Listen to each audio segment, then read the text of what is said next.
Bonjour à tous, c'est Sakili Nouma. J'espère que vous allez bien, que vous avez la forme.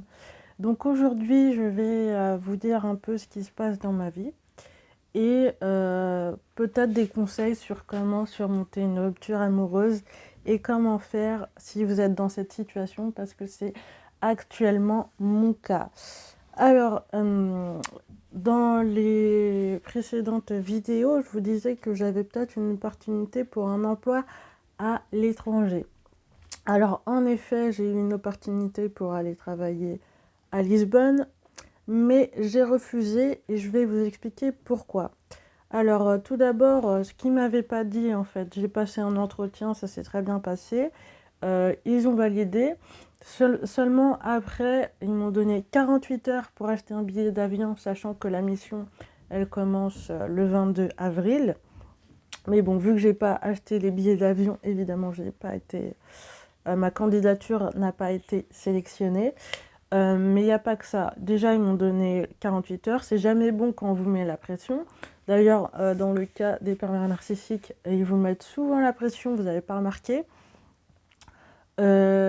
Aussi, quand j'allais arriver à Lisbonne, alors j'allais être en coloc, mais je ne sais pas avec combien de personnes. Ça aurait pu être avec 2 personnes comme avec 10 personnes.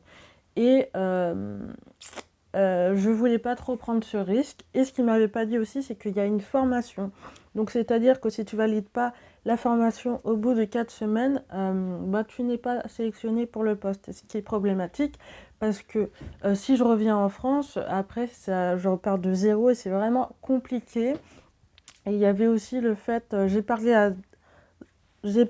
à d'anciens employés de l'entreprise et ils m'ont dit que c'était vraiment pas, qu'ils regrettaient pas mal leur choix d'avoir été dans cette entreprise et qu'ils auraient préféré ne pas y aller. Donc c'est pour ça que je me suis dit bon, ok.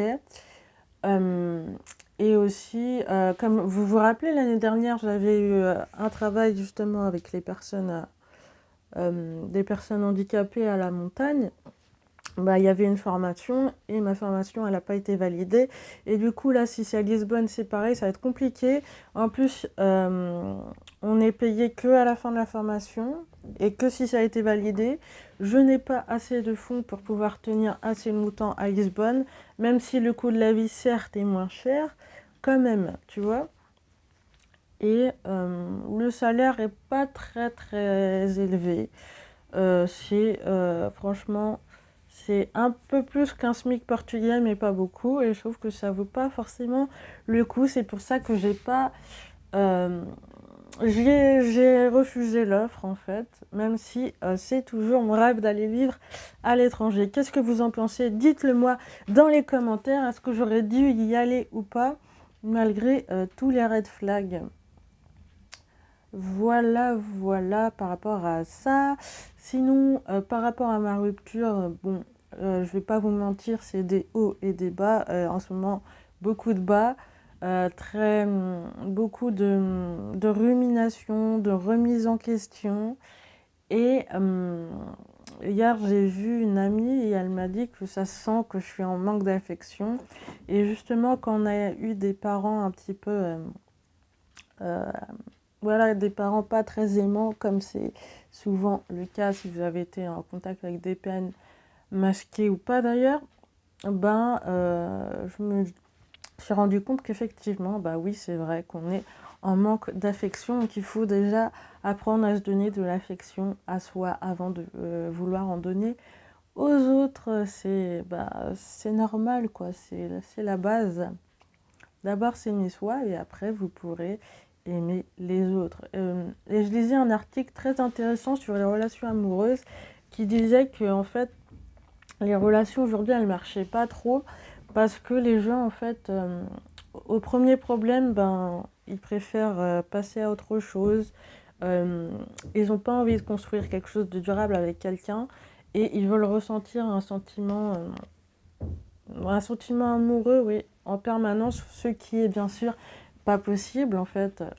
Et à ce qui paraît, c'est comme quand on prend de la drogue, en fait, quand vous prenez de la drogue, bah, vous ressentez un bien-être et quand vous êtes amoureux, apparemment, c'est la même chose. Et comme les gens veulent que ça dure à chaque fois, ben, ils vont de relation en relation et c'est comme ça à l'infini. Et alors, après moi je comprends tout à fait pourquoi vous restez avec des pervers narcissiques, parce que vous pensez que vous ne méritez pas d'être aimé et que cette personne, d'ailleurs cette personne ne vous aime pas, je vous le dis, elle se sert de vous.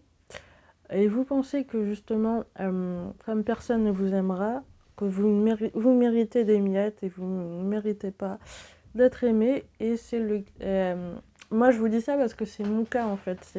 Je ne, c'est mon ressenti à moi. Je sens que je ne mérite pas d'être aimé et du coup, je fais en sorte que mon partenaire me quitte ou alors des relations d'un soir avec les personnes avec qui que je fréquente. À chaque fois, elles me disent que elles ne se voient pas être avec moi. Mais de toute manière, je pense que je ne suis pas prête pour être en couple, ça c'est sûr. Il faut prendre le temps de se guérir, de soigner ses traumas. Et après, je sais que c'est vraiment dur, mais c'est un peu comme si on a vécu un deuil et j'ai vu qu'il y avait pas mal de choses comme ça. C'est pas mal le processus du deuil. Quand on a vécu une séparation, une rupture amoureuse, bah c'est normal qu'on ait du mal à savoir qui on est. On a perdu toutes nos habitudes, on n'est plus avec l'autre, on fait plus des activités qu'on faisait avec lui, on ne lui parle plus vraiment et bah on se retrouve seul avec soi.